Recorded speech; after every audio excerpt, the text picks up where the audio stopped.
இப்போ இன்றைக்கி நம்ம பார்க்கக்கூடிய சம்மு பயிற்சி 1.4 9வது கணக்கு. ரொம்ப ரொம்ப முக்கியமான 5 மார்க்கு. நம்ம போன கிளாஸில் எடுத்த கணக்கினுடைய கண்டினியூஷன் தான். போன கிளாஸினுடைய லிங்க்கை நான் டிஸ்கிரிப்ஷனில் போட்டிருக்கிறேன். நீங்கள் தேவைன்னா அதில் எடுத்து செக் பண்ணி பார்த்துக்கோங்க. ஸோ ஃபஸ்ட்டு நம்ம இதில் என்ன ஃபஸ்ட்டு கண்டுபிடிக்கணும் அப்படின்னா, போன கிளாஸ்லேயே நான் சொல்லி தந்தேன், இந்த ரேஞ்ச் முதல்ல என்னங்கிறத நீங்கள் கண்டுபிடிச்சி வச்சுருக்கணும். அதாவது ஒரு நம்பர் லைன் போட்டு அந்த நம்பர் லைன்லேருந்து நீங்கள் கண்டுபிடிச்சி வச்சுருக்கணும், சரிங்களா? ஸோ ஒரு நம்பர் லைன் இப்படி போட்டுக்கலாம். மிடில் எப்பயுமே நம்ம 0ன்னு வச்சுக்குவோம் இல்லைங்களா? இங்கே 1ன்னு வரும், இங்கே 2ன்னு வரும், இங்கே 3ன்னு வரும், அப்படி போய்கிட்டே இருக்கும் இல்லைங்களா? அதே போல் லெஃப்ட் ஹேண்ட் சைடில் -1 -2 -3 -4 இப்படி போய்கிட்டே இருக்கும் இல்லைங்களா? சரி, இப்போ கொடுத்துருக்க ரேஞ்சை பாருங்கள். ரொம்ப சிம்பிளாக கொடுத்துருக்காங்க. எக்ஸ் என்பது 1ஐ விட அதிகமாக இருந்தால், எக்ஸ் கிரேட்டர் தென் 1, 1ஐ விட அதிகமாக இருந்தால், 1ஐ விட அதிகம்னா எத்தனை நம்பரு? 2க்கு மேலே என்ன நம்பர் வந்தாலும் என்ன பயன்படுத்தணும்? எக்ஸ் ப்ளஸ் 2 பயன்படுத்தணும். எதை பயன்படுத்தணும்? எக்ஸ் ப்ளஸ் 2 பயன்படுத்தணும். அடுத்து பாருங்களேன், இது ரொம்ப சிம்பிள். -1க்கும் +1க்கும் இடையில இருந்துச்சுன்னா, அதாவது -1ல் இருந்து +1 வரைக்கும், அப்போ பாருங்களேன் ஈஸியாக போட்டுடலாம். ஏன்னா less than or equal to கீழே வந்து ஒரு கோடு போட்டிருக்கிறாங்க. போன வீடியோலேயும் நான் அது சம்மந்தமாக தெளிவாக நான் உங்களுக்கு சொல்லியிருக்கேன். -1ல் இருந்து +1 வரைக்கும் வந்துச்சுன்னா இங்கே ஃபங்க்ஷனே கிடையாது. என்ன நம்பர் வந்தாலும் ஆன்சரை டைரெக்டாக 2ன்னு எழுதிடணும். அதான் இதுக்கு அர்த்தம். ஆச்சா?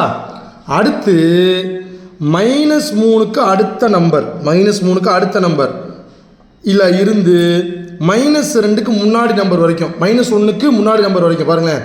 -3க்கு அடுத்து -1க்கு முன்னாடி, அப்படின்னா என்ன மட்டும்தான் இருக்குன்னு அர்த்தம்? -2 மட்டும் இருக்குன்னு அர்த்தம். இங்கே ரேஞ்செலாம் குறிக்க முடியாது, நல்லா புரிஞ்சுக்கோங்க. -3க்கு அடுத்த நம்பர், -1க்கு முன்னாடி உள்ள நம்பர் ஒரே ஒரு நம்பர் தான். அது என்னதுன்னா -2 மட்டும்தான். -3க்கு அடுத்த நம்பர், -1க்கு முன்னாடி உள்ள நம்பர் -2 மட்டும்தான். அப்படி வந்துச்சுன்னா நாம் எதை பயன்படுத்தணும் அப்படின்னா, அல்லது நீங்கள் ரேஞ்சே இது பண்ணிக்கோங்க. இந்த இருப்பீங்களா, இப்படி நோட் பண்ணிக்கோங்க. இங்கேருந்து இப்படி இது வரைக்கும் வந்துச்சுன்னா நாம் என்ன பயன்படுத்தணும்னா x - 1. இந்த சம்மு வந்து பார்த்தீங்கன்னு வைங்களேன், கொஸ்டின்ஸ் நான் எழுதுகிறேன், ஒரு 4 கொஸ்டின் எல்லாம் ரொம்ப ஈஸி. எதுக்கு மார்க் கொடுத்துருக்குறாங்க அப்படின்னு சொல்லி சொன்னால், இதை பயன்படுத்துகிறோம் பார்த்தீங்களா, இந்த நம்பர் லைன், இதுக்கு தான் அவன் மார்க்கே கொடுக்குறான். அதனால் இதை நீங்கள் ரொம்ப தெளிவாக வந்து தெரிஞ்சு வச்சுக்கணும். அப்போ இந்த கொஸ்டின் ரொம்ப ஈஸியாக தான் கொடுத்துருக்குறாங்க. f(3), f(0), f(-1.5), f(2) + f(-2). Question ஈஸியாக கொடுத்துருக்காங்க. இவங்க கொடுத்துருக்க இந்த ரேஞ்சை நாம் எழுதுகிறோம் பார்த்தீங்களா, இதுக்கு தான் அவன் மதிப்பெண்ணே கொடுக்குறான். அதுக்காக ஆன்சர் தப்பாக எழுதுனா மதிப்பெண் கொடுத்துருவான்ற அர்த்தம் இல்லை. ஆன்சரையும் நம்ம கரெக்டாக எழுதணும். பட் இதுதான் மூளைக்கு உண்டான வேலை, சரிங்களா? இப்போ மற்றபடி கொஸ்டின் வந்து ரொம்ப ஈஸியான கொஸ்டின் பாருங்கள். f(3)லாம் கண்டுபிடிக்கிறது பெரிய விஷயமா? ரொம்ப ரொம்ப ஈஸியானது தான். ஸோ ஃபஸ்ட்டு கொஸ்டின் நம்ம ஆன்சர் பண்ணிடலாம். f(3) கேட்குறாங்க. இப்போ நீங்கள் நல்லா பாருங்களேன், இங்கே 3 எங்கே இருக்குது? 3 இங்கே இருக்குது. அப்போ நான் என்ன சொன்னேன்?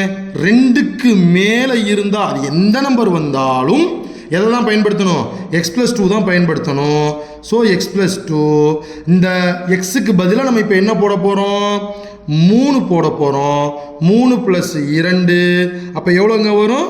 5. அவ்வளோதாங்க.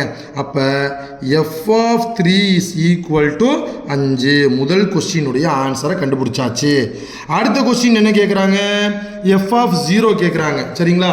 அப்போ செகண்ட் கொஸ்டினுடைய ஆன்சர் f(0).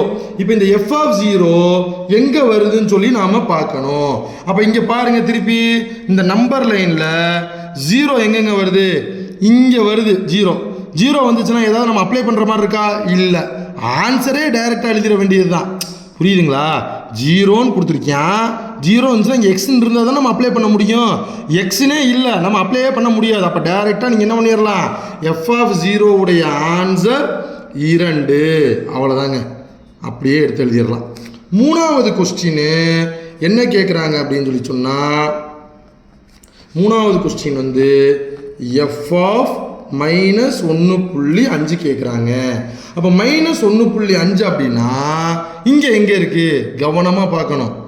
-1 இங்கே இருக்கா? -1.5 இங்கே இருக்குமா, இங்கே இருக்குமா? புரியுதா? இங்கே 0 இருக்குது, இங்கே 1 இருக்குது. 1.5 இங்கே இருக்குமா, இங்கே இருக்குமா? இங்கே தான் இருக்கும் 1.5. புரியுதா? 2.5 2.5 3 இங்கே இருக்கும். அப்போ -1.5 எங்கெங்கே இருக்கும்? இங்கே இருக்கும். -1.5 எக்ஸாக்டாக சொல்கிறதா இருந்தால் இந்த இடத்துல இருக்கும். கரெக்டா? இதுதான் முக்கியம். அப்போ -1.5 வந்துச்சுன்னா நான் எதை போடணும்னு சொல்லியிருக்கேன்? x-1. உங்களுக்கு புரியலைன்னா இந்த இடத்த மீண்டும் ஒரு தடவை ரீவைண்ட் பண்ணி பார்த்துக்கோங்க. -1.5ங்கிறது இங்கே வந்துச்சு அப்படின்னு சொன்னால் அதுதான் இங்கே சொல்கிறாங்க. -1.5னா -3க்கும் -1க்கும் இடையில -1.5 வருது. சரிங்களா? அப்படி வந்துச்சுன்னா x-1 நம்ம இங்கே பிரதியிடணும்னு அர்த்தம். அப்போ இங்கே நமக்கு என்ன வரும் அப்படின்னு சொன்னோன்னா x-1. அப்போ எக்ஸுக்கு பகரமாக -1.5 -1. நேற்றே சொன்னேன், போன கிளாஸில் ஒருத்தன் 5 ரூபா கடன் வாங்குறான், ஒருத்தன் 2 ரூபா கடன் வாங்குறான்னா மொத்தம் 7 ரூபா கடன். அதை மைனஸை குறிக்குது. அப்போ -1 -1 -1.5 -1னா -2.5. That's all. ரொம்ப எளிமையாக நாம் போட்டுடலாம். 3வது கணக்கும் ஓவர். இப்போ 4வது கொஸ்டின் என்ன கேட்குறாங்க அப்படின்னா f(2) + f(-2) ஒன்று ஒன்றா பண்ணிடலாமா? ஸோ ஃபஸ்ட்டு f(2) f(2) எங்கே இருக்குன்னு சொல்லி பாருங்க. 2 எங்கெங்கே இருக்குது பாருங்க. இங்கேருந்து ஆரம்பிக்குது 2. அப்போ 2 இங்கேருந்து ஆரம்பிக்குது. அதை தான் மேலே என்ன கொடுத்துருந்தாங்கன்னா 1க்கு மேலே. 1க்கு மேலேனா 1க்கு மேலே 2 இருக்குது. அப்போ 2ல் இருந்து நம்ம என்ன பயன்படுத்தணும்? x+2 பயன்படுத்தணும். அப்போ இங்கே என்ன பண்ணலாம்? x+2ன்னு எழுதிக்கிறலாம். எக்ஸுக்கு பதிலாக 2 போடலாம். 2 + 2 4. அப்போ f(2) மதிப்பு 4.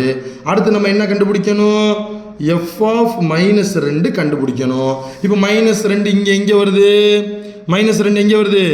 வெரி குட், இந்த இடத்துல வருது. -2 வந்தால் நம்ம என்ன போடணும்? x-1 போடணும். என்ன போடணும்? x-1 போடணும். So x-1. அப்போ என்ன அப்படின்னு சொல்லி சொன்னோன்னா எக்ஸுக்கு பதிலாக என்ன போடணும்? -2 -1 -2 ரூபானா 2 ரூபா கடன் வாங்கியிருக்கான், 1 ரூபா கடன் வாங்கியிருக்கான். ஆக மொத்தம் கடன். -2 -1னா -3. எதோடைய மதிப்பு? f(-2) மதிப்பு. இப்போ நம்ம 2ஐயும் என்ன பண்ணணும்? இவங்க என்ன சொல்லியிருக்காங்க? f(2)யும் f(-2) மதிப்பையும் கூட்ட சொல்லியிருக்காங்க. கூட்டுங்க. 4 இங்கே என்ன வருது? +-3. நான் போன வீடியோவில் சொல்லியிருப்பேன், 4 இந்த மாதிரி ப்ளஸ்ஸும் மைனஸும் வந்துச்சுன்னா -3. அப்போ இதனுடைய ஆன்சர் 1. f(2) + f(-2) answer 1. இவ்வளோதாங்க. ஸோ இதை கணக்கு பொறுத்த அளவில் ரொம்ப சிம்பிள். நம்ம என்னன்னா இந்த ரேஞ்ச் எழுதுகிறோம் பார்த்தீங்களா, இதுதான் கவனமாக இருக்கணும். 1க்கு மேலே என்ன நம்பர் வந்தாலும் x+2, -1க்கும் +1க்கும் இடையில என்ன நம்பர் வந்தாலும் 2, -3க்கும் -1க்கும் இடையில என்ன நம்பர் வந்தாலும் x-1ங்கிறத போடணும். மற்றபடி இதில் உள்ள கணக்கு பொறுத்தளவில் ரொம்ப சிம்பிளான எளிமையானது தான். உங்களுக்கு ஏதாவது சந்தேகம் இருந்ததுன்னா எனக்கு கேளுங்க.